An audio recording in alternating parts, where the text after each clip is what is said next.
So, Jordan, I want to talk about Elon Musk joining Trump because got a lot of people talking, right? So, what do you think about that? Because I'm a big fan of Elon Musk. Do you think this affects how people see him and his businesses?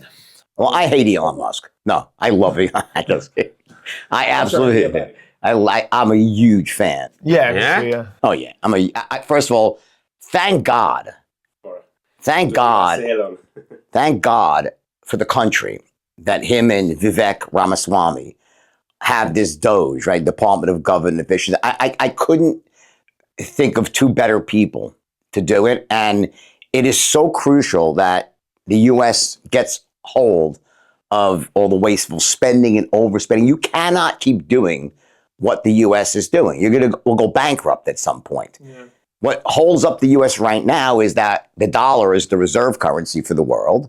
So people have dollars all over the world, which allows us, okay, to do things that no other country can do, okay, because people want dollars. And that's a lot of it is based on military strength by the end of the day, the ability to project power, military and economic strength, but really the military is part of it too. That's the underlying threat about what happens if you try to move away from the dollar, right? But again, I think that, listen, if Kamala Harris would have won, I think the United States was done. I think Biden voted for Trump as well. I think Biden definitely. For sure. He definitely voted for Trump. Yeah, he smiled too when he won. He smiled too much, right? But anyway, I think if she would have won, it would have been an absolute fucking disaster. And I think that Trump, I always liked Trump. I used to talk a lot more about it publicly, and now Facebook and Instagram have lifted their guidelines. You could talk about this stuff again, which I think is great. And I think that this is a moment. It's like a period. It's a watershed moment for the world. That suddenly free speech is back in vogue again. Meta, and it's led by again Musk, who's amazing. By buying X, he saved the world. I think by opening that up to real discourse, and now Meta has followed suit.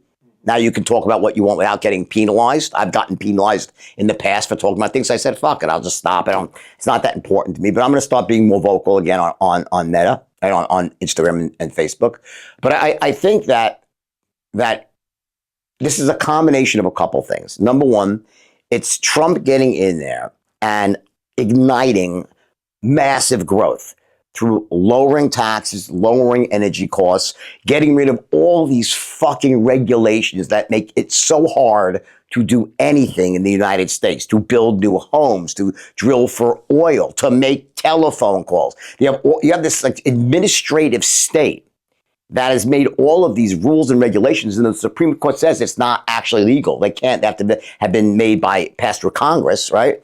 So I think if you have Trump in there just slashing and burning all these agencies, you have Musk and Ramaswamy slashing and burning expenses. And I know they have to only make recommendations, but believe me, their recommendations will be followed, I'm sure. Okay. I think it's like this 1-2 punch of like massive growth, lowering expenses.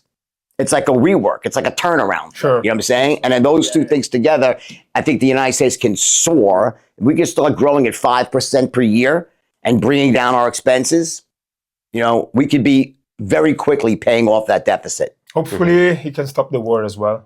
Yeah, well, I didn't even mention that. And of course, these wars, and not to mention all the money, which is something that Kamala wouldn't. They want the wars. They want the wars. Okay, they want it. Okay, there's you're from Italy. I don't know if you know much about the neoconservatives here. Like this is old. It's called neoconservatives. Like the way they basically. This old doctrine, it's a very hawkish, meaning they want war and, send money to these countries and support these proxy wars. And it's a disaster. It cost us a ton of money. And Trump is totally against that. And it never amounts to anything good. Okay. Russia's not invading fucking Europe. They're just not. Okay. And the whole thing is just idiotic. Okay. So Trump gets in and ends all those wars. And I think he will very quickly. I think the world has a chance to really to really get to new levels of productivity. AI is going to make a huge difference. I think there'll be big issues in the labor force because I think it's going to replace a lot of jobs. That's going to be a big issue, and we'll see what happens with that.